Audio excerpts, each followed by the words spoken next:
저녁의 말씀은 사도행전 11장 15에서 16절의 말씀입니다. 사도행전 11장 15, 16절의 말씀 제가 읽어드리겠습니다. 내가 말을 시작할 때에 성령이 그들에게 임하시기를 처음 우리에게 하신 것과 같이 하는지라. 내가 주의 말씀에 요한은 물로 침례를 베풀었으나 너희는 성령으로 침례를 받으리라 하신 것이 생각났노라. 아멘. 네. 오늘 오전에도 우리가 나누었듯이 우리가 교회 생활, 신앙 생활을 하기 위해서 반드시 해야 될 것들이 있다고 말씀을 드렸습니다. 그래서 제일 먼저 이 바다에서 침례를 받았다 하는 것처럼, 홍해에서 침례를 받은 것처럼 우리는 예수 그리스도를 주로 고백하는 이 예수 그리스도를 고백하는 게 있어야 돼요. 예수님을 믿는 거.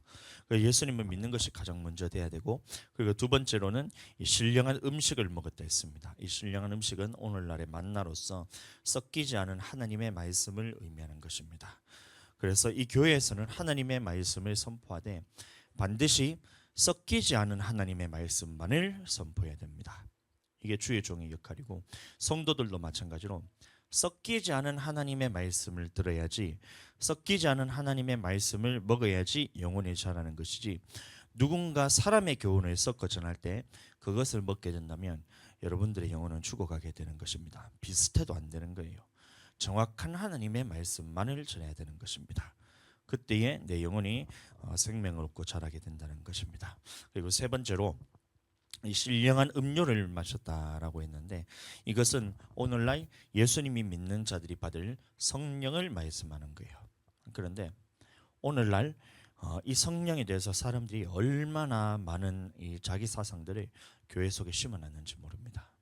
그래서 이것을 분별해내지 못하면 이 하나님의 말씀하시는 성령에 대해서 우리가 오해를 하고 살아가기 때문에, 그 말은 다시 말해서 내 영혼이 죽어가는 신앙생활을 하게 된다는 거예요. 그렇다면 왜 오늘날 이 방언에 대해서 사람들이 성령에 대해서, 방언에 대해서 오해를 하게 되었냐, 이 역사를 보면 우리가 조금 이해를 할 수 있는데, 이 1907년에 우리나라는 유례 없는 큰 부흥을 겪게 됩니다.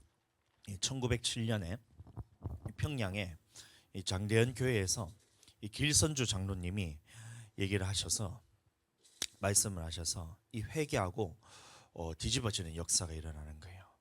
그로 인해서 이것이 폭발적으로 기점이 되어서 그날 참석한 모든 사람들이 주님 앞에서 회개하고 자복하고 이렇게 해서 이제 부흥이 일어나게 됩니다. 그래서 사람들이 이제 표면적으로 볼 때는 길선주 장로님이 회개해서 폭발적으로 회개의 역사가 나타났다, 그래서 이렇게 교회가 부흥이 되었다, 이래 생각하는데 그게 아니에요. 보시면 역사에 대해서 기록된 책들을 쭉 살펴보시면 이것을 적어놓는 책들도 있고 안 적어놓는 책들도 있는데, 적혀 있다는 것은 그 사건이 일어났다는 겁니다. 어떤 일이 일어나냐면, 이 장로님을 비롯해 자복하고 회개하는 역사를 통해서 수많은 사람들이 마찬가지로 이제 죄를 자복하고 또 이제 회개했을 때에 성령이 임해버렸어요. 성령이 임했어요. 그래서 이 사도행전의 말씀처럼 성령이 부어주고 그 사람들이 성령 침례를 받게 됩니다.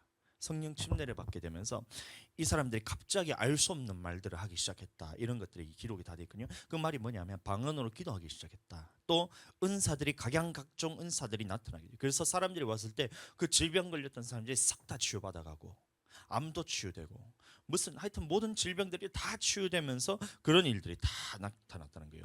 귀신 들렸던 사람들도 왔는데 말씀 듣다가 막 귀신이 쫓겨나가기도 하고, 기도로 쫓겨나가기도 하고, 이런 막 역사들이 막 나타나고, 우리 흔히 입신이라고 말하기도 하죠. 뒤집어져가지고 환상 가운데서 주님을 보기도 하고, 막 이런 역사들이 너무 비일비재하게 일어나는 거예요. 폭발적으로 일어나는 거예요. 초대교회에 있었던 이 사도행전에 일어났던 역사가 이 평양에 있던 그 장대현 교회로부터 시작해서 이 부흥의 물결이 어디로 내려면 이게 남쪽으로 계속해서 전파되면서 평양에서부터 서울, 그 다음에 대전, 대구, 부산까지 쭉 전체 우리나라가, 모든 이 전국이 이 성령의 불길이 휩싸여 버립니다. 이게 우리나라의 부흥의 역사였던 거예요.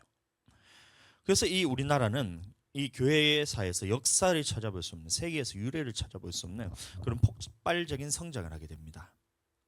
이 마치 초대교회에서 예루살렘에서부터 시작됐던 그 복음이 예루살렘과 온 유대와 사마리아의 땅끝까지 이르러서 전파되었던 것처럼 이 평양을 통해서 나타나게 된 거예요. 그때는 이 성령의 은사가 안 나타나는 것이 오히려 더 이상했어요. 사람들이 손만 얹으면 다 치유되고 이러니까 너무나 쉽게 나타난 거예요. 근데 여러분들 이게 정상인 거예요. 정상. 비정상이고 정상이에요. 정상. 안 나타나는 것이 비정상인데, 그런데 그 당시에 한 가지 이 시대상 한계가 있었어요. 한계가. 어떤 한계가 있었냐면 이 기독교가 우리나라에 들어온 지 얼마 되지 않았기 때문에 신학교도 없었고, 그 다음에 이거를 말씀으로 제대로 가르쳐 줄 수 있는 목회자가 없었어요. 목회자가 없었으니까 그래서 어떤 일이 일어났냐면 이 성령의 은사를 성경보다 더 높이는 일이 벌어졌어요.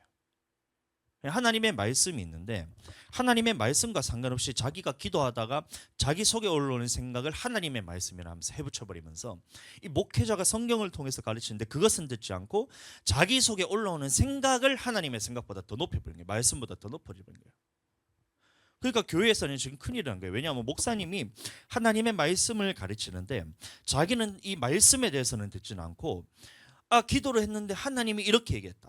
하나님이 저렇게 얘기했다. 하나님이 이렇게 예언했다. 하나님이 이렇게 내게 말씀하셨다면서 자기가 올라오는 생각인 줄도 모르고 이거를 목회자의 권위보다 더 높여버려요. 교회에서 말하는 것을 하나님의 말씀보다 권위를 더 높여버려요. 그러니까 이 전체적으로 이거를 바로잡아 줄 수 있는 교회가 없으니까 그러면 어떻게 해야 되냐면 이것을 바로잡아서 하나님의 말씀으로 이끌어줘야 되는데 이 모든 은사들은 이 하나님의 살아계신 것이 나타나는 표적입니다. 표적. 이 표적이라는 것이 뭐냐면 우리는 하나님을 눈으로 볼 수가 없어요. 그렇잖아요. 우리가 하나님의 음성을 귀로 들을 수가 없어요. 왜냐하면 하나님이 우리에게 지금 그렇게 말씀하시는 것이 아니거든요. 단 하나님이 은사로서 특별하게 어느 순간에 어떤 사람에게 통해서 해야 되겠다 싶으면 그때는 이제 통변의 은사로서 딱 들리게 하는 때도 있어요. 이것을 여러분들 통변의 은사를 해서 자기 마음에 올라온 생각을 그걸 통변의 은사를 하시면 안 돼요. 오늘날 은사자라고 얘기하는 사람들 제가 다 여러 사람을 만나봤거든요. 통변의 은사, 예언의 은사 들어보잖아요. 다 무슨 얘기냐면 자기 속에 올라오는 생각을 하나님의 말이라 그래요. 그걸 겪어보지는 않았으면서. 이 들어본 사람은 여러분들 통변에 대해서 들어본 사람은 이게 통변의 은사인지 아니면 지가 말한 건지 바로 분별이 됩니다. 저도 이제 그걸 들었다 했잖아요. 그럼 이 사람이 얘기를 하는데 통변의 은사라는 것은 지 마음에 올라오는 생각을 하나님의 뜻이라 말하면 안 돼요. 예언도 마찬가지입니다. 자기 속에 올라온 거를 하나님이 이렇다 이렇게 얘기했다 저렇게 했다 얘기하시면 안 되는 겁니다. 그거는 하나님의 말씀보다 권위를 높이는 거예요. 정확하게 하나님의 말씀으로 얘기하고 그 다음에 우리 귀에 정확하게 한국말로 들려야 되는데 한국말로 들렸다 할지라도 그것이 분별을 해야 될 것인데 자기 마음에 올라오는 생각을 주님이 이렇게 얘기했다 하고 이러니까 이게 질서가 어지럽혀지는 거예요. 목회자를 세우신 이유가 있는데 하나님이 지금 이 교회는 어떻게 운영이 되냐면 하나님이 주의 종 선지자 다음에 목사를 세워서 이 목사에게 주께서 이 교회를 이끌어 가실 방향에 대해서 다 말씀해 주십니다. 그래서 우리 교회는 제가 이제 주님께서 저를 세우셨기 때문에 저희 교회에서는 제가 담임 목사로서 하나님이 저를 통해서 일하시기 때문에 모든 교회의 방향은 저를 통해서 이끌어가게 돼 있어요. 성도들을 향해서 성도들을 통해서 이끌어가는 게 아니에요. 그래서 이 하나님이 세우신 주의 종을 통해서 순복하라고 질서를 허락해 주셨는데 교회에서 어떤 일이 일어나면 자기가 은사를 받았다는 거예요. 예언의 은사를 받았다는 거예요. 통변의 은사를 받았고 무슨 은사를 받았고 무슨 은사를 받았다면서 목사님이 얘기하시는데 그 권위에 순복할 생각은 하지 않고 자기가 올라오는 생각대로 기도했을 때 드는 생각대로 다 해붙여버린 거예요. 은사를 받았다고. 그러니까 이제 어떻게 되냐면 이렇게 그러면 나타났다면 예언도 나타나야 되고 이 통변도 나타나야 되고 모든 은사가 다 나타나야 됩니다. 그런데 나타났다면 이것을 나타나게 하시는 이유는 하나님이 살아계신다는 것을 너희가 알았으면 살아계신 하나님의 말씀에 순종하는 쪽으로 나아가야 되는데 이쪽으로 이끌어줄 사람이 없었던 거예요. 그게 시대적 한계였던 거예요. 우리나라에. 방언도 마찬가지입니다. 방언 기도하는 것이 여러분들 얼마나 하나님의 큰 축복인 줄 몰라요. 이 방언을 통해서 우리는 하나님의 살아계신 그것을 사랑을 받아 느끼기도 하고 로마서 5장 5절 말씀처럼 성령을 통해서 내 마음에 하나님의 사랑이 부어지기도 하고 하나님의 자녀가 되는 것도 친히 성령께서 증거하신다 했으니 내가 얼마나 하나님의 자녀라는 확신도 생기고 이게 예수 그리스도께서 주신 성령으로 말미암아 보혜사가 너에게 오셔야지 하나님의 말씀을 깨달을 수가 있거든요. 요한복음 보겠습니다. 14장 요한복음 14장 말씀 26절. 보혜사 곧 아버지께서 내 이름으로 보내실 성령 그가 너희에게 모든 것을 가르치고 내가 너희에게 말한 것을 모든 것을 생각나게 하리라 이런 말하고 있어요. 그래서 이 성령께서 우리에게 가르친다는 말이 무슨 말이냐면 성령님이 예수님이 말씀하신 그 말씀으로 가르친다는 거예요. 그래서 성령께서 내게 말씀하실 때는 이 예수님이 말씀하신 성경 바깥으로 나가서 내게 말씀하시지 않습니다. 15장 26절. 내가 아버지께로부터 너희에게 보낼 보혜사 곧 아버지께로부터 나오는 진리의 성령이 오실 때에 그가 나를 증언할 것이요. 예수님을 증언한다는 거예요. 예수님을 증언한다는 말은 뭐냐면 예수님이 하신 말씀을 우리에게 증언한다는 거예요. 그래서 하나님의 말씀을 넘어가지 않는다는 겁니다. 성령이. 자, 쭉 넘어가서 16장 7절. 그러나 내가 너희에게 실상을 말하노니 내가 떠나가는 것이 너희에게 유익이라. 내가 떠나가지 아니하면 보혜사가 너희에게로 오시지 아니할 것이고 가면 내가 그를 너희에게로 보내리니 그가 와서 죄에 대하여 의에 대하여 심판에 대해서 책망하시리라. 이러면서 성령께서 오셔야지 우리 가운데서 진리 가운데로 인도함을 받을 수 있고 보혜사가 오셔야지 죄에 대해서 의에 대해서 심판에 대해서 세상을 책망한다는 거예요. 보혜사가 오셔야 되는 거예요. 12절. 내가 아직도 너희에게 이를 것이 많으나 지금은 너희가 감당하지 못하리라. 그러나 진리의 성령이 오시면 그가 너희를 모든 진리 가운데로 인도하시리니 그가 스스로 말하지 않고 오직 들은 것을 말하며 장래일을 너희에게 알리시리라. 그러니까 진리의 성령이 오시면 이 하나님의 말씀 밖으로 넘어가지 않는다는 얘기예요. 하나님의 말씀 안에서만 얘기하고 예수님이 보내시는 성령이잖아요. 그러니까 예수님이 하신 말씀대로 우리에게 그대로 알리신다는 것이 이 진리의 성령인데 성경밖에 말 안 하는 거예요. 그러니까 누구를 보고 야 내가 기도해 봤더니만 야 집사님은 하나님이 지금 3시간 기도하래요. 이렇게 얘기하는 거예요. 기도원 가서 기도를 했더니만 어떤 기도하는 원장님이 얘기를 하더니만 제가 들은 얘기예요. 이거는 기도원 원장님이 야 집사님을 봤더니만 하나님이 지금 통변하시는데 집사님은 3시간 기도하래요. 이 하나님의 말씀이에요. 아니 어떻게 하나님이 3시간 기도하라고 말씀하실 수가 있어요? 하나님께서는 쉬지 말고 기도하라 했는데. 그러니까 다 이런 식이라니까요. 자기가 올라오는 생각을 그것을 하나님의 말씀으로 해서 해붙여버리는데 왜 그러면 그 속에 교만이 들어차 있으니까 하나님의 아볼로와 내가 이것을 볼을 보여서 너희가 교만하지 않도록 하나님의 기록된 말씀 밖으로 넘어가지 않았다 그랬는데 자기가 교만해지니까 성령께서 내게 말씀하셨다면서 하나님과 다른 말을 해붙여버립니다. 그럼 이렇게 했다면 이것을 딱 예수 그리스도의 생각에 처복종시켜서 하나님의 말씀대로 이끌어갈 수 있는 이 목회자가 있어야 되는데 목회자들이 이걸 할 줄 모르는 거예요. 경험을 해보지 못했으니까. 그러니까 권사님이 그렇게 기도하시면 야 그게 하나님의 말씀이 맞는가 봅니다 하면서 실컷 얘기를 했더니만 그게 안 이루어지거든요. 하나님이 이렇게 얘기했다는데 안 이루어지거든. 근데 교회에서는 전부 다 그렇게 막 일단 해붙여 놨으니까 하나님이 이렇게 얘기했다가 저렇게 얘기했다가 어떨 때는 이렇게 얘기했다가 이게 아닌가 하면서 다른 말 했다가 막 질서가 막 어지럽혀지는 거예요. 목사님에 대해서는 이 권위가 있어야 되는데 주님께서는 질서를 통해서 딱 세우신 것이 예수 그리스도의 말씀을 누구에게 주셨냐면 제자들에게 다 주셨다 했어요. 사도행전에 보시면 17장에. 그러면 제자들의 이 말씀을 누구에게 줬냐면 각 교회 감독자에게 이 말을 다 전해주었다 했어요. 왜 그러냐면 이리들이 와서 이 성도들을 다 빼앗아갈 것들을 해서 미리 보았기 때문에 이 교회라는 곳에는 어떻게 해야 되면 주의 종 감독자를 세워서 이 감독자에게 그 말씀을 다 주었다 그랬어요. 그럼 이 권위에 순복해서 이 성도들이 주의 종의 말씀을 예수님의 말씀과 똑같이 여기고 하나님의 말씀과 똑같이 여겨서 이렇게 주님 순복하는 안에서 질서가 세워져야 되는데 전부 다 말씀을 안 듣는 거예요. 하나님의 말씀은 제쳐주고 자기가 기도해서 받은 이것을 하나님께 자기가 받았다 하면서 착각하면서 이게 막 드러나면서 은사 자락하면서 다 퍼뜨려놨어요. 이거를 오늘날도 많습니다. 제가 딱 들어보잖아요. 저희 기도하는 어떤 데 가도 똑같이 얘기합니다. 자기가 예언의 은사를 받았대요. 그래서 예언의 은사를 해줄게 하면서 해달라는 얘기도 안 돼. 자기가 해주는 거예요. 뭐라 얘기하냐면, 야, 목사님이 하는 일을 주님께서 도와주시니까 모든 것이 잘 될 것입니다. 이렇게 예언하더라고. 그게 무슨 예언이에요? 그게 무슨 예언이냐고요? 예언이 아니에요. 그거는 예언이란 말이 여러분들 해본 사람은 알아요. 이게 매번 나타나면 좋겠지만 그거는 주님이 성령께서 각 사람에게 이 교회에 세워질 것을 보고 이게 지금 나타나면 이게 교회에 유익이 되겠다면 성령께서 주시는 것이고, 나타났다가도 안 나타날 수도 있어요. 모든 은사를 그렇게 나타나는 거예요. 교회를 세우기 위해서 나타나는 거예요.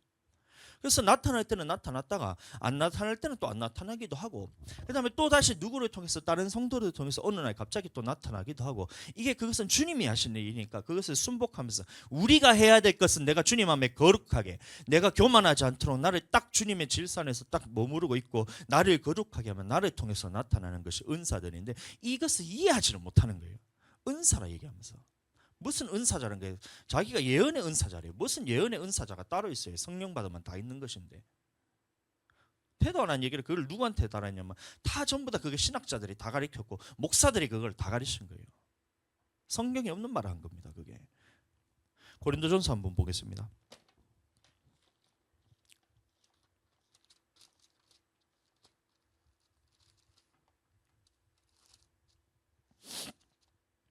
(12장) 1절 말씀. 고린도전서 12장 은사에 대해서 말씀드립니다. 형제들아, 신령한 것에 대하여 나는 너희가 알지 못하기를 원하지 아니하노니. 이 말은 뭐냐면 반드시 알으란 얘기입니다. 7절 먼저 4절부터 보겠습니다. 4절. 은사는 여러 가지나 성령은 같고. 이 말이 무슨 말이냐면 은사는 여러 가지로 나타날 수 있는데 그거를 주시는 분은 성령 한 분밖에 없다는 거예요. 7절. 각 사람에게 성령을 나타내시면 유익하게 하려 하심이라. 그래서 성령이 나타나는 것이 성령의 은사입니다. 그러면 성령에 나타내시면 유익하게 하려 하심인데, 이것이 보시면 8절부터 쭉 은사들이 나온 거예요. 지혜의 말씀, 어떤 사람은 성령을 따라 지식의 말씀, 같은 성령으로 믿음, 한 성령으로 병 고치는 은사를, 어떤 사람에게는 능력 행함을, 어떤 사람에게는 예언함을, 어떤 사람에게는 영들 분별함을, 다른 사람에게는 각종 방언 말함을, 어떤 사람에게는 방언 통역함을 주시나니. 이렇게 얘기하니까 사람들이 전부 다 이게 방언에 대해서 이해를 하지 못하는 거예요. 이 모든 말이 뭐냐면 전체에 대해서 제가 설명해 드립니다. 다른 모든 은사들은 유익하게 하는데 교회의 유익을 위해서 세우는 것들이 지혜, 지식, 믿음, 병 고치는 은사, 능력, 행함, 예언, 용분별, 통역, 이거는 모두 다 교회를 세우기 위해서 나타나는 거예요. 그래서 이런 것들은 나타날 때도 있고 안 나타날 때도 있어요. 그런데 치유의 역사는 너무 잘 나타나요. 왜냐하면 이 사람이 병이 고쳐져야 하나님을 경험하기 때문에 너무 쉽게 나타나는 이 은사들이요. 그런데 중요한 것은 각종 방언 말함을이라 하니까 이것을 사람들이 이해를 하지 못하는 거예요. 그래서 누구는 방언을 나타나기도 하고 안 나타나기도 한다 하는데, 여러분들 그게 아닙니다. 방언은 유익하게 하는데 개인의 유익을 위해서 주는 거예요.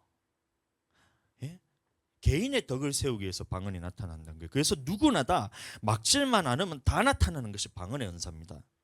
11절 말씀. 이 모든 일은 같은 한 성령이 행하사. 성령이 똑같은 성령이란 거예요.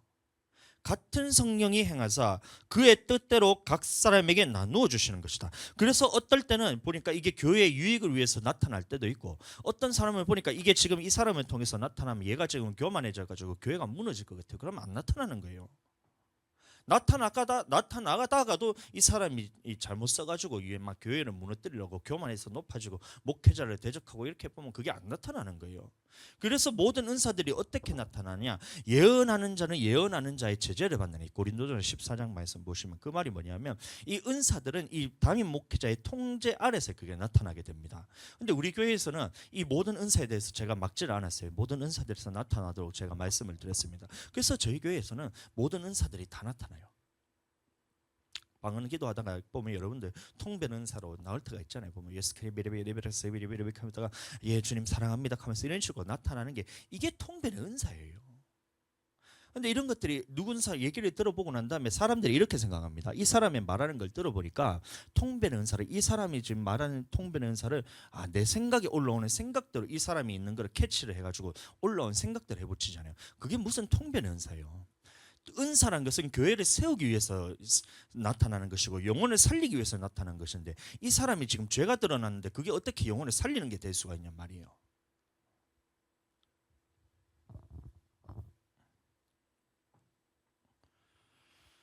그러니까 교회가 그런 것 때문에 문제가 생겼다는 겁니다. 그래서 어떻게 했냐면, 그 당시에는 말씀을 가르치는 사람이, 이것을 아는 사람이 없으니까 이 말씀을 전해도 자기가 받은 은사가 막 자기 올라오는 생각들은 뭐 다 전부 다 하나님의 음성이라고 이렇게 얘기하면서 하다 보니까 이 자기 생각을 목사님의 권위보다 더 높이고, 이 교회에서 말하는 권위보다 더 높이고, 하나님의 말씀보다 권위를 더 높여버려요. 그래서 문제가 생기니까, 그러면 진단을 잘해서 은사는 은사대로 나타나도록 이것을 권면하고 잘 교회를 세우는 대로 쓰고, 나타났다는 것은 성령께서 지금 너에게 나타난 것이고 하나님이 살아계시다는 것을 지금 너한테 지금 보여주신 것이니까 말씀으로 잘 가르쳐서 순종하는 쪽으로 이끌어가야 되는데, 이것을 하지는 못한 거예요. 그래서 어떻게 했냐면, 교회에서 목회자들이 방언하는 것부터 금지시켰어요. 은사 나타난 것에 대해서 다 금지를 시켜버렸어요. 은사와 방언을 다 금지를 시켜버리면서 그때부터 쏟아져 나왔던 말들이 뭐냐면, 이 방언은 초대교회로 끝났다느니, 이 말 거기서 다 나온 거예요. 은사주의라는 말을 거기서 만든 거예요. 은사주의라는 말이 성경에 어디 있어요? 은사주의가 성경에 어디 있어요? 은사는 나타나야 돼요, 여러분들. 하나님이 살아계신 것의 표적을 통해서 너희가 알고 믿음 없는 자가 되지 말고 믿음 있는 자가 되라 그랬잖아요. 그러면 표적이 나타나서 이것을 통해서 믿음이 있는 자가 되어서, 믿음이 있다면 예수님의 말씀으로 순종하는 쪽으로 이렇게 해야 했는데, 은사 나타나는 사람들을 정죄하면서 저 사람들은 은사 나타났다고, 저 사람들은 하나님의 말씀을 버린 사람이, 이런 식으로 다 전부 다 호도하는 거예요. 아니, 방언 기도하는 것이 왜 하나님의 말씀을 어기는 거냔 말이에요. 방언으로 기도하는 사람들이 이상한 사람으로 막 몰아가면서 이단으로 정죄하고, 방언하면 이단이라는 거예요. 요새는 저 그러지 않아요. 요새는 안 그런데, 이 1960, 70년, 한 80년, 90년까지도 방언하면 이단이래요. 무슨 방언하면 이단이에요? 방언 안 하면 이단이지. 그런 식으로 은사와 이 방언에 대해서 딱 교회에서 막아버리면서, 교회는 거룩하게 기도해야 된다면서, 어떻게 기도하는 게 거룩한 거냐면, 입을 꾹 다물고 두 손을 꽉 모으고 고개는 딱 쳐박고, 이게 거룩하게 기도하는 줄 알아요. 교회가 이렇게 했다는 겁니다. 얼마나 답답한지 몰라요. 이 초대교회 역사가 일어났던 것이, 이 1907년도에 이 평강에서 그런 대부흥이 일어났던 그 역사가, 교회가 그렇게 폭발적으로 성장할 수 있었던 이유가 이 은사와 폭발적인 하나님의 능력이 나타나는 것, 방언 기도를 통해서 이것이 교회들이 다 세워져 갔는데, 이것을 다 막아버리니까 그때부터 교회가 급격하게 떨어진 거예요. 세상 유례 없이 교회가 발전했던, 이게 폭발적으로 교회가 부흥됐던 나라가 우리나라밖에 없어요. 이렇게 부흥했던 나라가 우리나라밖에 없어요. 그런데 이렇게 급속도로 타락하고 이게 쇠락하는 나라도 우리나라밖에 없어요. 근데 어디서 그 현상이 나타나냐면, 은사를 막아버린 거예요. 방언의 은사를 막아버리고 모든 은사들을 교회에서 금지시켜 버리니까, 당연히 하나님의 살아계심을 성도들이 경험해야 되는데, 머리로는 알고 있는데 이 살아계신 게 내 마음에 느껴지지 않으니까 교회를 다 떠나가는 거예요. 교회 나가는 데서 영혼이 살아나지 않아요. 교회에서 해야 될 일들이 있는데, 예수 그리스도를 믿게 하고 하나님의 말씀을 전해야 되고, 이 말씀을 듣기 위해서는 성령을 통해서 하나님을 경험해야 말씀이 들리는데, 성령을 통해서 하나님을 경험하지 못하니까 머리로는 하나님을 다 아는데, 이게 하나님의 말씀이 들어가도 이게 되지 않는 거예요. 그래서 은사를 다 막으면서 나타났던 게 뭐냐면, 제자 훈련, 말씀 훈련, 이런 식으로 교회들이 전부 다 바뀌어버렸어요. 이게 그 레파토리가 다 똑같이 그래 바뀌어버렸어요. 은사가 중요한 게 아니라 말씀이 중요한 것이다, 막 이런 식으로 다 슬로건을 내고, 오직 말씀, 오직 믿음, 이러면서 막 슬로건을 내거든요. 그럼 말씀대로 하려면 성경에 있는 말을 그대로 해서 방언에 대해서 하면 되는데, 이거는 막아버리는 거예요. 그럼 도대체 어떻게 말씀대로 한단 말이에요? 이게 1900년 후반대의 우리 교회의 모습입니다. 1900년 후반, 1980 80년도, 90년도 그때 우리 그 전 시대부터 한 60년대부터 그거를 전부 다 막아버렸어요.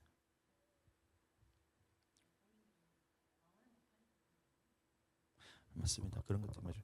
그래서 보고 이 은사는 금하고 말씀이 중요하다 이렇게 하다 보니까 그러니 하나님을 경험하지 못하는 교회가 자연스럽게 쇠퇴의 길로 막 떨어드는 거예요. 접어드는 거예요. 그래서 은사가 나타나지 않으면 여러분들 교회는 문 닫을 수밖에 없어요. 성령의 은사로서 기도하지 않으면, 방언으로 기도하지 않으면 그 교회는 다니면 다닐수록 내 속에 답답합니다. 이걸 경험하지 않았던 사람들은 어차피 경험하지 않았기 때문에 답답한 거를 몰라요. 그런데 한 번 이것을 경험했던 사람, 이 신령한 은사에 대해서 맛을 본 사람들은 하나님이 살아계신다는 것을 이것을 통해서 경험을 했기 때문에 그냥 말씀 이런 걸로 해서는 여러분들 영혼이 살아나질 않아요. 그러니까 교회를 다 떠나갈 수밖에 없는 거예요. 이걸 누가 만들었냐 하면 목회자들이 다 만들었어요. 고린도전서 14장 4절 말씀, 고린도전서 14장 4절 말씀. 방언을 말하는 자는 자기의 덕을 세우고 예언하는 자는 교회의 덕을 세우나니. 아멘. 그래서 이것을 보면 모든 은사들은 이 예언이라 하지만 다른 모든 은사들을 말하는 거예요. 다른 모든 은사들은 교회의 덕을 세우기 위해서 나타나는 것입니다. 그래서 이것이 나타나기도 하고 어떨 때는 안 나타나기도 하고 이 사람을 통해 나타나기도 하고 저 사람을 통해서 나타나기도 해요. 제가 말을 할 때마다 이 성도들이 어떻게 될 것인가 뻔히 보여서 제가 이 말을 줄 때가 있어요. 한 번씩 우리 성도들한테 얘기를 해가지고 이런 말씀을 통해서 제가 하고 싶어서 한 게 아니라 말씀을 통해서 선포를 딱 했는데 그 일이 집에 가면 그대로 일어나는 일들이 굉장히 많이 나타나거든요. 그게 왜 그러냐면 제가 예언의 은사가 막 그렇게 하는 것이 아니고 성령께서 보셨을 때 교회를 세우려면 이 담임 목사에게 예언의 은사가 없으면 안 돼요. 이 주의 종을 통해서 말씀을 선포했는데 이 말씀이 성도들의 삶에서 나타나는 것을 보면 성도들은 이 목회자의 권위에 대해서 인정하면서 교회를 세우는 사람이 되거든요. 근데 목사님이 얘기했는데 이게 뭐 삶에서는 아무런 그런 관계도 없이 나타나지도 않고 목사님은 이렇게 된다고 했는데 전혀 그게 반대로 되고 이렇게 보면 이게 권위부터 떨어지잖아요. 그럼 목사님의 권위가 떨어진다는 것은 하나님의 권위가 떨어진다는 것이기 때문에 반드시 목사에게는 이것이 예언의 은사가 나타나게 돼 있어요. 그래서 제가 그저께 이 말씀을 준비했단 말이에요. 은사에 대해서, 방언에 대해서. 근데 오늘 아침에 권사님이 얘기하기를 방언에 대해서 뭔가 좀 이게 교수님 누구요? 하여튼 교수님은 이상한 교수님 하나가 있어가지고 얘기했잖아요. 방언에 대해서 이거 오늘날 방언은 없어졌다. 그 얘기하면서 그 얘기했잖아요. 권사님이 저한테. 예, 어젠가 그 얘기했잖아요. 자기가 아는 권사님이 아는 권사님이 한 분 계신데 그 교회에서는 방언에 대해서 영상을 하나 소개시켜 주면서 맞아. 그 김학철 교수. 자잘복하면서 그 사람 말하는 거 보면 방언에 대해서 자기는 하나도 모르거든요. 맞아. 그러니까 그런 얘기를 딱 하는데 저는 그 말 듣기 전에 이미 말씀 준비가 다 돼 있었어요. 그 말이 뭐냐? 우리 성도들에게 이런 일들이 일어날 것을 주님께서 아시고 제게 말씀을 주셔서 그대로 할 때 이게 예언의 성격으로 나타나는 거예요. 그래요. 그래.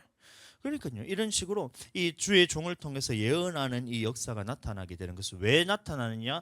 개인의 덕이 아닌 교회의 덕을 세우는 거예요. 이것을 통해 성도들에게 이 주의 종에 대한 권위가 세워지게 됩니다. 그래서 이것을 교회의 덕이 나타나게 하는 것이고, 그러나 방언을 말하는 것은 자기의 덕을 세우는 거예요. 이게 교회의 덕을 세우는 것이 아니라 각자의 영혼의 덕을 세우기 위해서, 내 영혼이 주님 앞에 세워지기 위해서는 반드시 방언으로서 기도하라는 것이 이게 성령의 말씀입니다. 그게 고린도전서 14장 4절 말씀이에요.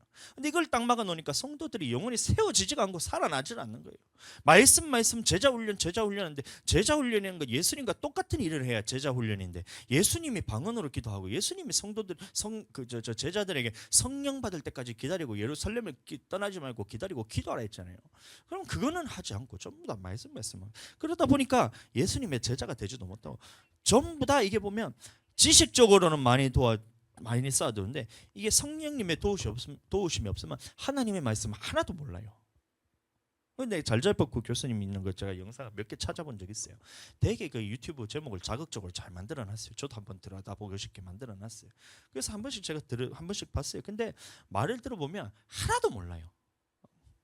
그 저한테 들으세요, 여러분들. 그러니까 교회는 나오지만 여러분들 성령이 없으면 하나도 하나님의 말씀을 이해할 수가 없습니다. 성령의 도우심이 없으면 하나님의 말씀을 하나도 이해할 수 없고 하나님의 말씀에 순종하는 것은 더 불가능합니다. 그래서 보면 성령의 역사가 없는 교회들은 교회는 나오고 머릿속으로 말씀은 되게 많이 아는 것 같은데 오히려 그 말씀을 아는 것을 통해서 사람들을 정죄하고 불순종하고 교회는 오히려 세상의 욕을 먹고 이 걱정거리가 되어버렸어요. 왜 그렇게 됐어요? 은사를 막았어요. 은사를.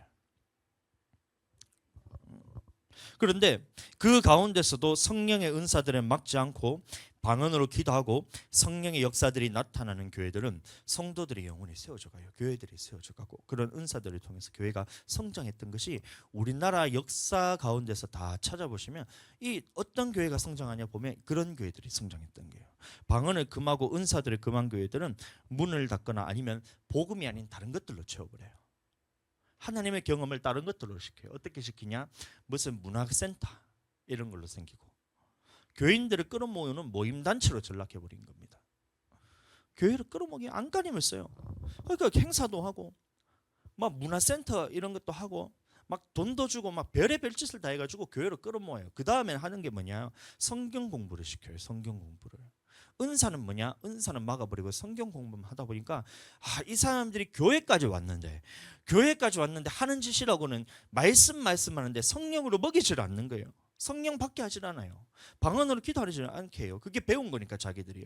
그러니까 성령 없이 말씀을 듣다 보니까 이게 얼마나 자기에게 부담이 되겠어요. 이게 성령이 아니면 하나님의 말씀대로 순종을 할 수가 없는데 그러다 보니까 이게 말씀을 들으면 들을수록 괴리감이 생기면서 하나님에 대해서 실증이 나버린 거예요. 그러면 교회를 떠나가고 그러면 또 사람들을 행사를 통해서 불러놓고 뭘 선물 주고 이렇게 불러놓고 한 다음에 또 말씀하는데 이 성령을 주지 않으니까 그 사람들은 들었을 때 또 시험 들어가지고 떠나가고 이게 우리나라 교회에서 지금 이제 과도기 가운데 지금 있어요. 지금 코로나의 시기를 겪으면서 사람들이 이제 겪으니까 아는 거예요. 야, 내가 목회를 지금 한 줄 알았는데 이 코로나는 그런 이제 쓸데없는 질병 하나 가지고도 사람들이 믿음이 다 떨어져 나가버렸어요.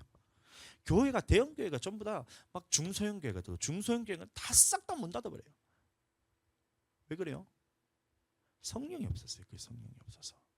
그래서 사람들이 다시 생각하기를 나가는 사람들 집 나간 성도들도 다시 끌어모아야 된다면서 방법에 대해서 사람들이 찾기 시작하는 거예요. 그래서 제대로 찾은 사람들은 누군가를 통해서 제대로 들으면 되잖아요. 그러면 성령의 은사가 나타나고 이 기도를 할 때 영의 기도를 시켜야 이 사람의 영혼이 살아나면서 이 사람이 어떤 말씀이라도 순종할 수 있는 자로 세워지게 된다. 그래서 그렇게 하는 교회들은 지금도 성장하고 있어요. 그런데 어떤 교회가 있냐면 나갔던 사람들은 성도를 다시 끌어모아야지 하면서 이제 행사하고 나눠주고 뭐 하여튼간에 뭐 프로그램 해가지고 재밌는 놀이하고 오락실 만들고 어떤 교회는 이게 오락실을 만들어놨어요. 그게 막 잘못됐다는 것이 아니야. 그렇게 해서 사람 모이면 좋죠. 근데 그렇게 모아놓고 난 다음에 하는 짓은 성경 말씀 또 하고 있는 거예요. 맞아. 이단들이 왜 이단이 생기냐면 기존 교회는 말씀하면서 성령에 대해서 안 가르치는데 이단들은 그래도 성령에 대해서 가르치기라도 하거든요. 그 성령이 이만이라 캐사가 그게 사쿠라라서 그렇지 가르치기라도 하니까 거기에 쏙 빠지는 거예요. 참 정말 안타깝잖아요. 맞아요. 지가 보혜사하고 무슨 지가 보혜사예요. 돕지도 못하면서. 근데 거기에 그래서 다시 말하면 교회란 곳은 이 성령을 통해서 영혼을 살릴 수가 있어야 돼요. 말씀한다고 영혼이 살아나지 않아요. 말씀을 주려면 먼저 되어야 될 것이 이 성령을 통해서 먹이고 이 사람이 하나님이 살아계신 것을 경험해야 말씀이 들어가는 겁니다. 그래서 우리 교회는 순서대로 잘하고 있어요. 오자마자 제일 먼저 했는 것이 성령을 딱 받게 하니까 성령 안에서 하니까 저거가 이제 뭐 교회 일을 하는데 전혀 힘이 들지 않아요. 너무 즐거움과 기쁨으로 감사로 그렇게 이제 감당이 되는 거예요. 물론 아직까지 연약한 것들이 있기 때문에 아직까지 성장하지만 이게 성장하는데 보면 굳건하게 흔들릴 때 있더라도 주님이 다시 세우시고 조금 이 사람이 흔들리는 것 같다가도 주님이 딱 단단하게 하시고 이게 역사가 나타나는 게 세워진다는 거예요. 그래서 우리 교회도 마찬가지로 성령을 통해서 우리가 교회를 세워가는 것이에요. 우리나라가 이 교회 부흥뿐만 아니라 이 세계의 역사를 찾아보더라도 이 교회의 부흥은 항상 이 성령의 은사와 같이 나타났어요. 건초더미 운동이라고 하세요. 건초더미 운동. 모르십니까? 그럼 제가 설명을 드려볼게요. 이 영국에서 1800년대 중반에 한 청년 3명이 있습니다. 이름이 누군지는 제 기억이 안 나는데 찾아보세요. 건초더미 운동하면 이제 바로 나오는데, 이 3명의 청년이 기도하러 무슨 기도 모임을 하러 갔는데 비가 확 오는 거예요. 그래서 그 장소까지 갈 수가 없으니까 이 건초더미를 모아놓은 그 창고가 옆에 보여서 그 속에 들어간 거예요. 근데 비는 계속 오니까 어떻게 하냐, 거기까지 갈 수는 없고 이래 돼서 그쪽에서 그 자리에서 3명에서 기도를 하기 시작합니다. 어떻게 기도했냐면 막 주여 하고 성령께서 부르짖는 그 순간 성령께서 그 3명의 청년에게 임해버렸어요. 그것도 기록으로 다 남아있던 것이 자기도 알지 못하는 방언이 나오기 시작했고 기록이 나오는 거예요. 그런 것들이 은사들이 나타나면서 내 속에서는 알지 못하는 눈물이 나면서 회개가 일어나면서 죄를 자복하고 방언이 나오고 이런 것들이 다 기록이 되어 있어요. 그 3명이 다 이게 건초더미에서 기도를 시작했는 그것이 이 성령께서 그것에 불을 내버린 거예요. 근데 이 3명의 청년이 어떻게 했느냐면 이때를 기점으로 영국과 미국으로 건너가서 영적 대각성 운동이 일어나 버린 거예요. 성령께서 임하시고 가는 곳마다 이 성령이 그대로 이어지는 거예요. 성령이란 건 그런 것이거든요. 나 혼자만 갖고 있는 것이 아니라 그대로 전달이 됩니다. 성령이라는 것이. 그래서 이 3명의 청년을 통해서 영국 전역이 복음화가 되면서 복음의 물길이, 부흥의 물길이 확 불타오르는 거예요. 이 영국에 있던 사람들이 미국으로 건너가서 미국에도 이 전 세계 전 나라가, 미국이라는 전 나라가 복음화 물결이 이제 이르면서 선교 시대가 열리게 됩니다. 학생 선교 운동이 거기서 발달되기 시작했어요. 그래서 이 영향을 받은 사람 중 하나가 누구냐면 데일 무디라 그러는데, 데일 무디 혹시 들어보셨어요?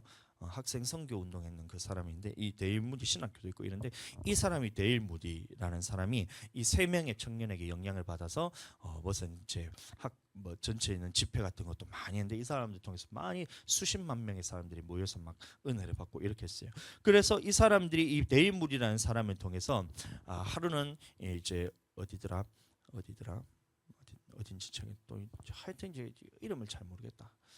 이름은 지역 이름이 자꾸 생각이 안 나는데, 하여튼 어디 지역에서 이 부흥회를 했는데, 요때 학생들이 자발적으로 내가 선교사로 헌신하겠습니다 이렇게 했던 사람들이, 그 참석했던 사람 다 그렇게 얘기한 거예요. 요때 손들었던 사람들이 누구냐면 우리나라에 선교사로 왔던 언더우드, 아펜젤러, 이런 사람들이 누구한테 영향을 받았냐면 데일 무디, 그 사람한테 영향을 받은 거예요. 그래서 내가 세계 복음화를 위해서 내가 헌신하겠습니다라고 이게 손들었던 학생이 그 언더우드, 아펜젤러 이런 사람입니다. 그 사람이 우리나라로 넘어와서 이 우리나라에 복음을 전하고, 인천으로 들어와서 복음을 전하고, 평양도 가고 어디로 가고 전 나라를 돌아다니면서 이렇게 복음을 전했잖아요. 근데 그 영향이 여기 누구로부터 시작됐냐면 이 건초더미 운동을 했었던 그 성령께서 역사하셨던 그 부흥의 불결이 그 사람들에게 전달돼서 이게 대부흥을 일어난 거예요. 미국의 대부흥이 일어나고, 영국의 대부흥이 일어나고, 미국의 대부흥이 일어나고, 이 미국에 있던 선교사님들이 세계 각지로 흩어지면서 우리나라에 왔을 때도 이 우리나라 평양의 대부흥의 시발점이 거기서부터 시작된 거거든요. 그러면 보세요. 이게 전체적인 부흥의 역사는 무엇을 통해서 일어나느냐? 성령의 역사와 함께 왔던 거예요. 근데 오늘날 신학 서적을 다 찾아보잖아요. 이런 이제 기독교 서적을 찾아보나요? 그러면 이런 말씀들에선 싹 뺐어요.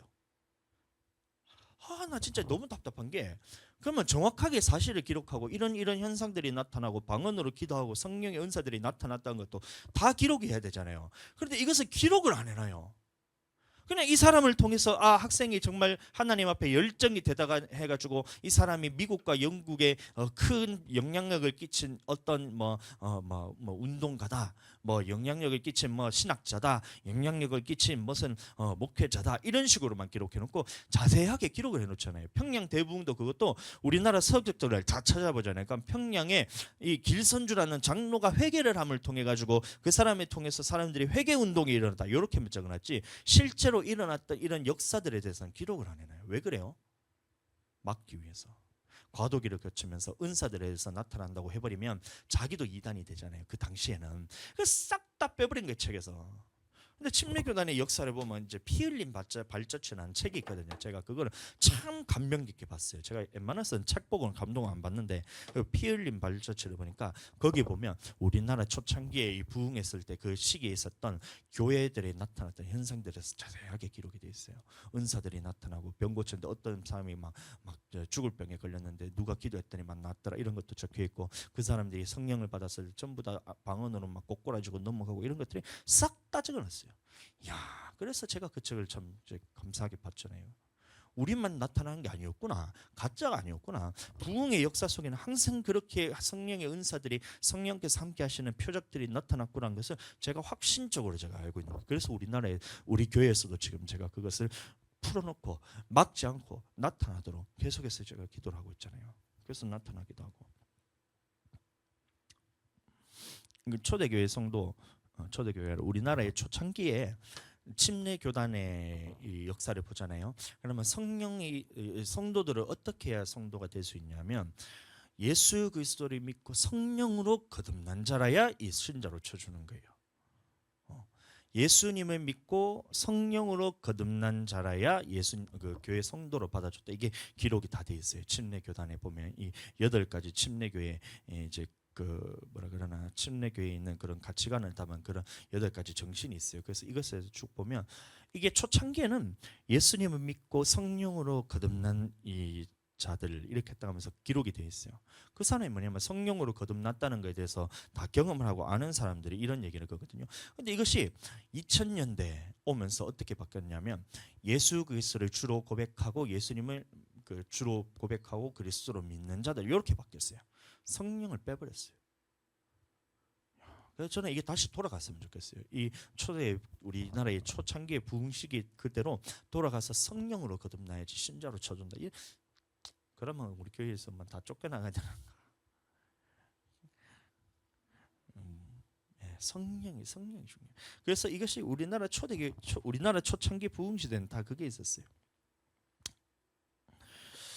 참 그런데 다행히 최근에는 이 은사들에 대해서 올바른 정립들이 다시 이루어지고 있어요. 그 신학교 내에서도 이 깨어 있는 목사님들, 그럼 깨어 있는 신학자들이 들어 있거든요. 그래서 이것을 말씀을 가지고 그 사람들하고 많이 있어.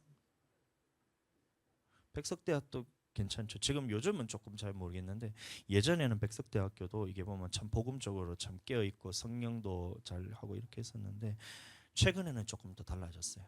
조금 이제 워낙 그거 가지고 일반 학생들 대학교잖아요. 거기는 신학교가 아니고, 백석대학교는 신학교가 아닙니다. 목사님이라도 신학교가 아니에요. 거기는 일반 대학교라서 그러면 기독교 다니는 사람은 괜찮은데 예수님 안 믿는 사람들이 이걸 하도 민원을 넣어서 학교에서 그거를 제대로 이것을 선포하고 싶어도 할 수가 없는 그런 상황이라서 조금 달라졌습니다. 자, 그래서 그런 하고 있는데 이 최근에서는 이 은사들에 대해서 올바른 정립들이 이루어지고 있어서 참 다행인 상황이에요. 우리 교단 목사님들은 침례교는 조금 이제 좀 자유롭습니다. 이런 부분에서 무슨 말이냐면 그 개교회주의이기 때문에 뭐 교회를 세워가는 데 있어서 이것은 담임 목사가 세워가는 것이지 총회와 이 지방회라고 우리 지역에 있는 교회들끼리 모여서 이제 하는 그 그룹이 있을 거잖아요. 그것이 교회를 세우는 데 있어서는 이것을 터치를 할 수가 없어요. 그래서 담임 목사의 권위를 존중하고 총회와 지방에는 그것을 교회를 세우는데 돕는 역할로서 기구를 하고 있기 때문에 그런데 이 장로교단 이런 데서는 이게 되지가 않아요. 왜 그러냐면 장로교단은 총회라 그러나요? 전체에 있는 당회라 그러나요? 총회 당회는 그 장로님들 뭐 이런 기구. 총회가 이것을 기구가 이 수직적인 관계예요. 그럼 개교회가 하고 싶다 해도 총회의 허락이 떨어지면 이게 이렇게 할 수가 없는 거예요. 방언에 대해서도 예를 들어서 총회는 지금까지 들었던 게 이 장로교단에서는 이거는 방언에 금하고 방언에 대해서 자기들이 다 이제 물에 빠져주고 했던 것이 다 장로교단 목사님들이시거든요. 그러니까 이렇게 다 했다가 이제 와서 이 방언해도 된다고 하려니까 이게 좀 낯간지럽잖아요. 그러니까 총회에서도 아직까지도 그런 꼬질꼬질한 목사님들이 아직까지 그거를 맡고 계세요. 그래서 방언하는 것에 대해서 교단에 금하고 있으니 개교에서 어떻게 그것을 방언을 하겠어요? 그러니 하고 싶으면 해라. 근데 나는 이것을 허락해 줄 수 없다. 이렇게 되는 아직까지 장로교단은 그렇게 되고 있어요. 맞아요. 그래서 왜 그러냐면 그게 한계가 있다는 거예요. 장로교단이. 그래서 개교에서 하고 싶다도 할 수 없는 거예요. 그러니까 말씀 끝날 때까지 조금 좀 이제 언제 끝날지 모르겠지만 내일까지 뭐 오늘 하루 종일 뭐 내일 아침까지 말씀 전할 수는 없는 거니까 끝나고 만다고. 궁금한 거 있으면 나중에 시간 내서 저한테 말씀해 주세요. 그러니까 지금까지 누군가를 통해서 이 자기들이 들어왔던 것은 방언이 초대교회에서 없어졌다는 말을 듣고 방언이 교회에서 하는 것은 잘못되었다는 이 말을 다 듣고 막 은사주의라는 것을 막 이렇게 얘기를 하고 막 교수들부터 목회자들까지 다 전부 다 이 1900년대에 지나오면서 거기에 다 머물러 있는 거예요. 그러니까 교회 몸집은 자꾸 커져가는데 속은 다 골마 있어요. 문다는 거예요. 이게 다 성령으로 먹이지 않아서 이제 나오는 결과예요. 잘잘법이라고 아까 말했는 그 유튜브 보면 거기 나오는 교수님도 보시면 이게 연세대학교 무슨 이제 과를 나와가지고 이제 목회를 하고 계시는 그 사람인데 이 뭐 제목 보면 되게 자극적이에요. 보면 제가 제일 많이 눈에 띄는 게 이순신 장군은 죽어서 천국 갔나요? 이러면서 이제 썸네임을 그렇게 해놓은 거예요. 그러면 이제 보면 제가 볼 때 본받을 거는 있어요. 이 사람이 딱 봤을 때 잘하는 게 뭐냐면 오늘날 이 신앙인들이 궁금해하는 그 부분에 대해서 정확하게 캐치를 해서 그 궁금한 것에 대해서 딱 캐치를 해서 관심을 끌 수 있는 그 주제를 딱 정하는 이런 걸 잘 하고 있더라고요. 저는 그게 잘 안 되는데 근데 듣고 나니까 저도 몇 개 들어가서 봤는데 듣고 나니까 결론이 없어요. 이순신 장군이 죽어서 그 사람이 결론이 그예요. 죽어서 천국 갔는지 지옥 갔는지는 잘 모르겠다. 근데 하나님이 하시는 일이니까 하나님은 아시지 않겠냐. 이게 이제 자기의 결론인 거예요. 근데 그 말에 듣는 사람들이 야, 이 교수님 너무 지혜롭다 이렇게 하고 있는 거예요. 자기는 모른다 했는데 몰라서 모른다 하는데 지혜롭대요. 야, 얼마나 웃긴지 모릅니다. 전 알거든요. 이순신 장군이 죽어서 천국 갔나 지옥 갔나? 우리 죽음 후에 있으면 우리는 죽으면 곧바로 천국 가는 게 아니에요. 천국이 아니라 낙원과 음부로 이제 들어가게 되는데 낙원에서도 첫째 부활이 있고 첫째 부활에 참여하지 못한 사람이 백성으로도 있게 되는 거예요. 그래서 이런 전체적인 상황에 대해서 제가 다 성경을 통해서 우리 교회에서는 이제 제가 몇 번 다루었습니다. 나중에 권사님도 한번 제가 이제 말씀을 제가 전하게 될 기회가 있을 것 같은데 그래서 이순신 장군이 어떻게 지금 이제 되었냐면 이순신 장군은 아직까지 예수님에 대해서 듣지도 보지도 못했던 사람이에요. 그럼 그런 사람들은 어떻게 되냐면 낙원에 들어가서 첫째 부활에는 참여하지 않고 1000년 동안 이 백성 예수님과 이 첫째 부활에 참여하는 사람들이 왕노릇 할 때 그때 백성으로 있게 됩니다. 그럼 백성으로 있다가 이 1000년이 지난 후에 마귀가 잠깐 놓일 때 그때 싸움이 일어나게 돼요.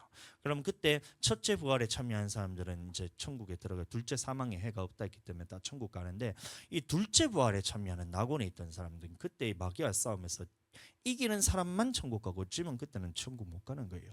그럼 이순신 장군이 지금 어디 갔냐 하면 천국 갔냐 지옥 갔냐 하면 이것을 아직까지는 가지 않았지만 지금 낙원에 있다. 예수님에 대해서 들을 기회조차 없는 사람이었기 때문에 낙원에 있다. 낙원에서 영의 상태로 있다가 이 천년 왕국 때에 이것을 첫째 부활에는 참여하지 못하지만 백성으로 있다가 둘째 부활 때에 그때 천년이 지난 후 둘째 부활 때에 싸워서 이겨야지 천국 갈 수 있다. 지면 천국 못 간다. 이게 결론이거든요. 근데 교수가 이거를 모르니까 이순신 장군은 천국 갔는지 지옥 갔는지 모르겠지만 주님은 아시겠죠. 주님이 하십니다. 나는 잘 모르겠습니다. 근데 그거를 지혜롭대요. 성경을 몰라서 자기가 모른다 하는데 그거를 다른 사람이 지혜롭대요. 방언 마찬가지입니다. 자기는 방언에 대해서 할 줄도 모르고 방언에 대해서 자기는 모른대요. 근데 몰라서 자기는 방언도 모르고 할 줄도 모르지만 방언하는 것을 누가 얘기하는 걸 들어봤더니만 방언이 잘못됐다고 얘기해서 나는 잘못됐다고 생각한다 이렇게 하고 있어요. 근데 그 말을 들은 사람들이 야, 저 교수님가 말하는 말은 진짜 지혜롭다 하면서 방언 말하는 것은 초대교회에서 끝났기 때문에 잘못됐다고 얘기하니까 자, 교수님이 얘기하니까 지금 그러면 지금 방언은 다 잘못된 거다. 지금 성령 받았다고 방언하는 건 다 거짓말이다 한 걸 거기에다가 사람들이 그렇게 얘기하고 있는 거예요. 자기가 몰라서 그렇게 얘기했는데 권사님 바로 이해가 되시죠? 자기가 몰라서 자기도 모르고 자기는 모르는데 자기도 할 줄도 모르는데 누군가 하는 얘기를 들어봤더니만 그 사람이 잘못됐다 하더라. 그래서 나도 잘못됐다 생각한다. 이게 자기의 결론인 거예요. 근데 그 말을 듣는 사람이 똑같이 얘기하는 거예요. 나도 잘 모르겠고 나도 방언에 대해서 모르겠는데 그 교수님이 얘기하니까 그런 것 같다 이러고 있는 거예요. 하나님의 말씀과 전혀 반대되는 생각인데 사도행전 2장 4절에 나오는 방언이 외국어래요. 무슨 외국어네요? 교수가 맞나 몰라요. 헬라어 원문을 한 번만 들여다봐도 이게 외국어가 아닌 걸 바로 알거든요. 오늘 말씀 조금 이제 길어질 것 같은데 이 단어 자체가 이 사도행전 2장 4절에 나오는 방언은 다른 언어라고 지금 표기가 되어 있는데 개역 개정에는 개역 한글에는 다른 방언이라고 표기가 되어 있어요. 사도행전 2장 4절 말씀 한번 읽어보겠습니다. 사도행전 2장 4절 그들이 다 성령의 충만함을 받고 성령의 말하게 하심을 따라 다른 방언들로 말하기를 시작하니라. 그래서 여기서 방언이라는 말이 나오는 거예요. 그럼 방언이 뭐냐? 성령의 말을 하게 하심을 따라 말하는 것이 방언이에요. 방언의 정의가. 그러면 다른 방언이라 했을 때 이 방언의 원문에는 뭐라고 나와 있냐면 글로사라고 나와 있습니다. 글로사가 뭐냐면 영어로는 tongue이 뭐냐면 혀입니다. 혀. 다른 혀로 말하기 시작하더라. 그래서 오늘날로 말하고 있는 은사로서 나타나는 기도로서 방언이 나왔다는 거예요. 2장 4절에서. 근데 2장 6절 말씀 보겠습니다. 이 소리가 나매 큰 무리가 모여 각각 자기의 방언으로 제자들이 말하는 것을 듣고 소동하여 이런 말하고 있어요. 2장 6절에서 이 방언은 뭐라고 기록이 되어 있냐면 디알렉토스라고 기록이 되어 있어요. 디알렉토스가 뭐냐면 외국어입니다. 랭귀지, 언어. 랭귀지입니다. 그러니까 이거를 보니까 4절에서는 이 글로사라 말하고 6절에서는 디알렉토스라 나오니까 그러면 이것을 얘기를 딱 들어보면 은사에 대해서 알고 방언에 대해서 아는 사람은 이 사건이 뭔지를 알아요. 우리가 성령 안에서 이렇게 기도를 하고 있는데 그거 들린 사람이 정확하게 자기 나라 말로 들렸다는 거예요. 그래서 뒤에 보세요. 7절 다 놀라 신기하게 여기 이르되 보라 이 말하는 사람들이 다 갈릴리 사람이 아니냐 우리가 우리 각 사람의 난곳 방언으로 듣게 되는 것이 어찌 됨이냐 우리는 바데인가 메데인가 엘람인가 또 메소포타미아 유대와 갑바도게아 본도와 아시아 부르기아와 밤빌리아 애국가 및 구레네 가까운 리비아 여러 지방에 사는 사람들과 로마에서 온 나그네 곧 유대인과 유대교에 들어온 사람들과 그레데인과 아라비아인들이라 우리가 다 우리의 각 언어로 하나님의 큰일 말함을 듣는도다 하고 이렇게 말하고 있잖아요. 그러면 각 사람들이 이 모든 사람의 나라 말들로 다 들렸다는 거예요. 그게 어떤 상황이냐면 우리가 이렇게 방언으로 기도하는데 왔던 각 사람의 나라의 사람들이 자기 나라 언어로 다 들렸다는 거예요. 이게 방언 통변의 은사입니다. 이게. 성경에서 나오는 통변 은사는 각기 자기 나라 말로 드려요. 오늘날도 방언의 통변 은사라는 것은 방언 기도할 때 정확하게 한국말로 내한테 들려야 돼요. 정확하게 한국말로 귀에 방언으로 기도하는 것이 이게 통변 은사인데 이게 통변 은사인지를 자기가 이해를 못하니까 지 속에 올라온 생각을 통변 은사하고 해붙여 쌓고 있는데 그게 무슨 방언의 은사, 통변 은사예요. 통변 은사가 아니에요. 그래서 2장 6절 말씀 7절부터 쭉 보시면 여기서 나오는 방언들은 다 뭐냐면 디알렉토스라고 이제 랭귀지 언어들을 의미하는 외국어를 의미하는 거예요. 그러니까 이 사건을 보세요. 이 사도행전 2장에 나왔던 것은 방언도 나타났고 방언 통변도 나타나는 거예요. 그런데 2장 4절 이거를 번역을 외국어라고 번역해 놓으니까 그러면 도대체 어떻게 하겠다는 얘기예요. 이거를 우리가 그러면 각 사람이 난곳 방언으로 말하면 안녕하세요 아리가또 여러분 안녕하십니까 셰셰 이렇게 해야 되는 뭐 이렇게 해야 돼요. 셰셰 아리가또가 아니고 그 안녕하세요 일본어로 뭐고 일본어로 잘 모른다. 고맙습니다라 합시다. 고맙습니다 아리가또 셰셰 땡큐 베리 아리가또 이렇게 해야 되나? 그러면 세계 언어를 제가 하는 건가? 말도 안 되는 소리라는 거예요. 그러니까 이것은 성경 그대로 봤을 때는 우리가 방언의 은사로서 기도를 하고 있을 때 그것이 정확하게 자기 나라 언어로서 통변으로 들렸다. 이렇게 돼야 성경이 해석되는데 이거를 랭귀지로 해석하고 있는 거예요. 그 교수가. 그러니까 이것부터 잘못되니까 어떻게 도대체 성경에서 방언에 대해서 이해를 할 수가 있겠어요. 하나도 몰라서 자기는 그래서 하나도 모른다고 얘기하는데 그런데 어떤 교수가 이렇게 말했으니까 나는 할 줄도 모르고 나는 이거에 대해서 모르니까 그 교수가 말한 게 맞는 것 같아 하고 그렇게 얘기를 했는데 그 말을 듣고 이 말에 대해서 사람들이 얘기하기를 야, 저 교수는 진짜 대단하다. 유명한 교수가 말하니까 야, 저 교수가 방언은 초대교회에 없어졌다고 얘기하는 거니까 보니까 야, 그러면 초대교회에 없어졌구나 라고 지가 그렇게 얘기하는 거예요. 무슨 성경과 전혀 다른 생각을 하고 있으면서 이해가 되시죠? 얼마나 권사님 지금 좋은 교회 왔는지 모릅니다. 이거를 이렇게 성경적으로 정확하게 풀어줄 수 있는 교회가 우리나라 전체를 틀어도 몇 군데가 안 돼요.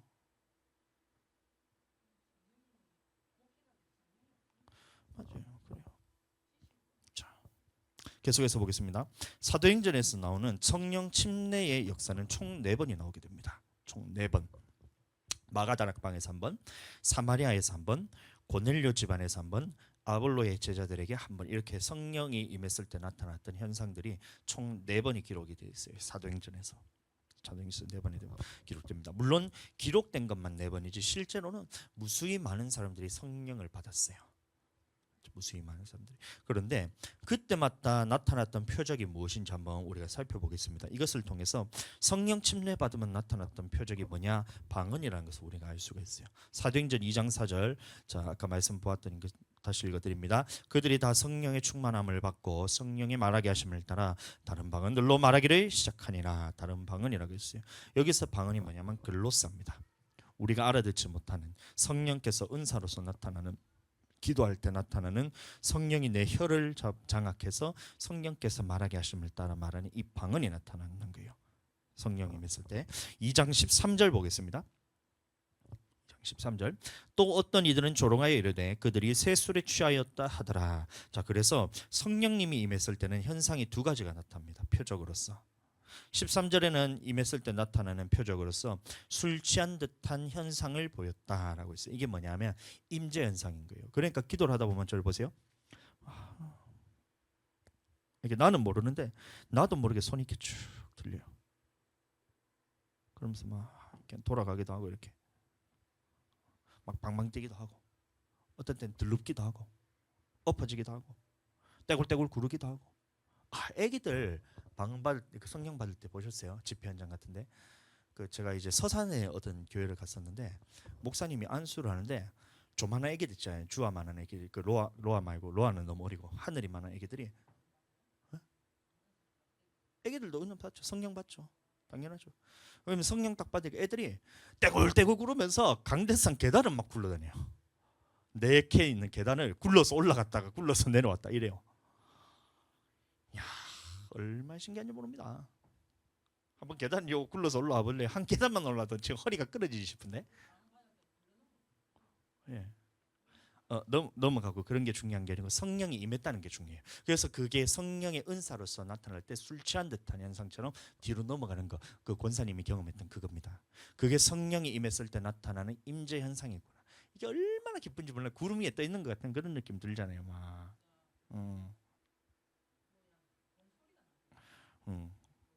막 그런 것도 막 경험하는 것들은 다양하게 나타날 수 있는데, 자, 성경에서 봤을 때는 술 취한 듯한 현상, 임재 현상 있고 막 손 들고 이렇게 도리도리하고 이런 것들 있잖아요. 그래서 기도하다 보면 권사님들 이렇게 기도하시잖아요. 막 도리도리 막 이렇게 하기도 하고.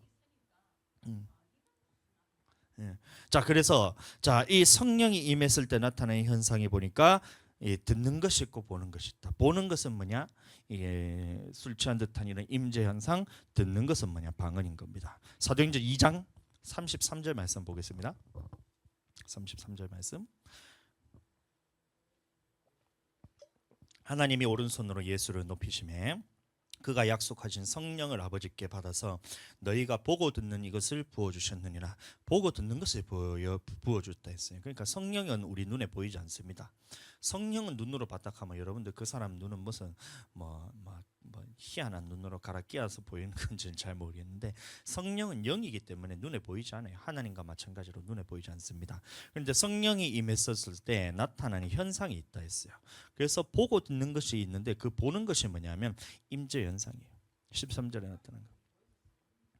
예, 그래서 보는 것은 13절에 나타나는 임재 현상으로서 나타나고 듣는 것은 뭐냐면 4절에 나타나는 방언이었어요. 다른 사람들은 눈에 보이는 것은.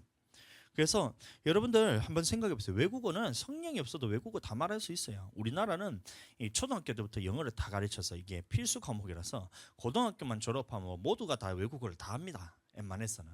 잘 못하든가 잘하는 건 차이가 있지만. 그래서 그러면 다 성령이 받은 은사예요. 그게 외국어를 말한다면. 무슨 말도 안 되는 소리 하고 있는 거예요.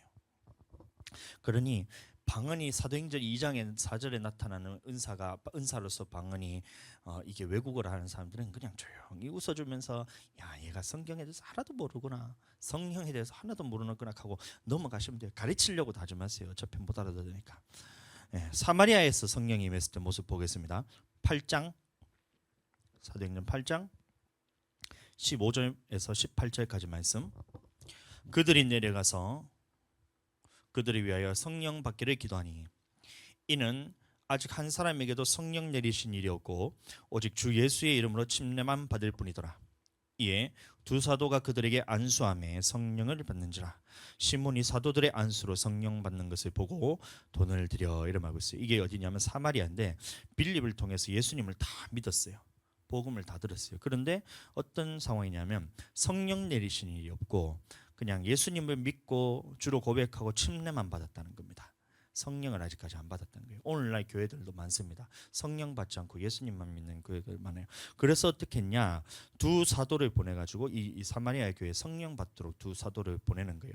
이제 이게 베드로와 요한을 보내는 거예요. 그 두 사도가 이 사마리아에 가서 이 사마리아에서 예수님 믿는 사람들에게 안수를 하며 성령을 받았다 했습니다. 근데 이게 성령 받은 게 중요한 게 아니고 오늘은 이제 뒤에 보시면 시몬이 사도들의 안수로 성령 받는 것을 보았다 그랬어요.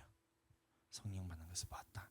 눈으로 보이지 않는 성령인데 성령을 받는 것을 보았다 그랬어요. 그럼 성령 받는 것을 본 게 뭐예요? 방언과 임재 현상이 나타났던 거예요. 방언과 임재 현상. 성령은 눈에 보이지 않지만 성령이 임했을 때 나타나는 현상이 있다는 겁니다. 그것을 표적이라 그러는데 사도행전에서 쭉 보고 있는데 방언과 임재 현상으로 나타난 거예요. 자, 세 번째로 고넬료 집안에 있던 사람들이 성령을 받는 장면입니다. 사도행전 10장 45, 46절. 10장 45, 46절 읽어드립니다. 베드로와 함께 온 할례 받은 신자들이 이방인들에게도 성령 부어 주심으로 말미암아 놀라니 이는 뭐라 돼 있어요? 방언을 말하면 여기서 방언도 글로사입니다. 하나님 높임을 들음이로라 이런 말하고 있어요. 그러면 이 고넬료는 이방인이잖아요. 이방인이 외국어 쓰는데 뭐가 이상해요? 안 그래요? 외국 사람 우리나라도 보면 성도 중에 베트남 성도가 하나 있잖아요. 베트남 성도가 갑자기 베트남말 한다 해서 여러분들 놀라세요? 한국말 너무 잘해서 저희는 가끔씩 놀랍니다. 야, 얘가 이렇게 베트남어를 잘했었나 하면서 가끔 놀라긴 한데 그거는 여러분들 놀랄 일이 아니에요. 근데 이 보고 성령 부어 주심으로 말미암아 놀랐다고 했잖아요. 그러니까 방언은 뭐냐면 글로사로서 영의 기도로서 방언을 시작했다는 거예요. 이 고넬료 집안에. 참 신기하죠. 이 고넬료는 예수님 믿고 침례 받기 전에 먼저 성령부터 받은 사람이에요. 예수님 믿기 전에 성령부터 받았어요. 아까 전에 물어봤죠. 애기들도 다 성령 받나 했잖아요. 얘들은 무슨 예수님을 믿겠어요? 아직까지 예수님이 누군지도 모르고 머리는 알고 예수님 나 믿어 가는데 예수님 믿는 게 뭔지도 모르는 애들이잖아요. 근데 성령부터 받아요. 저희 그때 서산 갔을 때 애기들이 예수님이 누군지를 어떻게 알겠어요? 조만한 애기들이. 근데 애들이 전부 다 성령 받아서 막 떼굴떼굴 그러면서 계단을 기도하고 있는데 방언으로 기도합니다 우리 애들은. 예, 막 떼굴떼굴 올라가면서 계단을 4계단을 두두두둑 올라가는 거예요. 굴러가지고 그거를. 이야, 얼마나 신기한지 모릅니다. 자, 11장 15절 16절.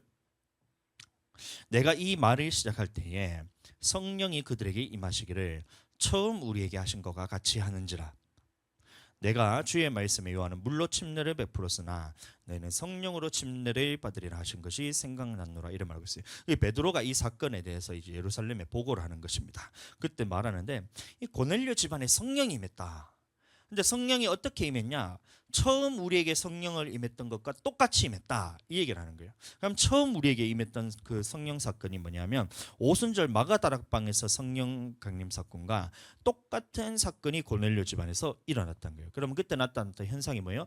2장 4절에 나타났던 방언으로서 기도하는 현상이 나타났고 13절에 나타났던 임재 현상이 나타났던 거예요. 술 취한 듯한. 이거를 보고 베드로는 성령으로 침례를 받으리라는 하나님의 말씀이 생각났다 했어요. 그래서 성경에서 성령 충만과 성령 침례는 같은 사건입니다. 자, 마지막으로 아볼로 제자. 할 말이 정말 너무 많아서 내일 아침까지 하고 싶지만 권사님도 가서 쉬셔야 되고 저도 쉬어야 되기 때문에 빨리 끝내겠습니다. 마지막으로 아볼로의 제자들 사도행전 19장 1절 2절 말씀 보겠습니다. 아볼로가 고린도에 있을 때에 바울이 윗지방으로 다녀 에베소에 와서 어떤 제자들을 만나 이르되 너희가 믿을 때에 성령을 받았느냐 이르되 아니라 우리는 성령이 계심도 듣지 못하였노라 이렇게 말했어요. 이 바울이 묻는 거예요. 아볼로는 누구냐면 어려서부터 성경을 알아서 유대인들에게 성경을 가지고 말로써 이겼던 자예요. 능통하다 그랬어요. 능통하다. 근데 이 아볼로의 제자들에게 바울이 묻는데 믿을 때 너희가 성령을 받았냐? 성령을 받았느냐 이래 묻고 있어요. 그러면 예수님 믿는다고 다 성령 받은 거예요? 아니에요? 아니란 걸 알 수가 있어요. 예수님은 믿더라도 성령을 받았지 않았을 수도 있다 이 말인 겁니다. 그래서 다시 바울이 묻습니다. 바울이 이르되 3절 5절 그러면 너희가 무슨 침례를 받았느냐? 침례라고 얘기하고 있어요. 갑자기. 맞죠? 그럼 침례는 무슨 침례가 있냐면 물침례와 성령 침례와 불침례가 있습니다. 그것은 나중에 제가 말씀을 다시 나누도록 하고 무슨 침례를 받았느냐 대답하되 요한의 침례니라.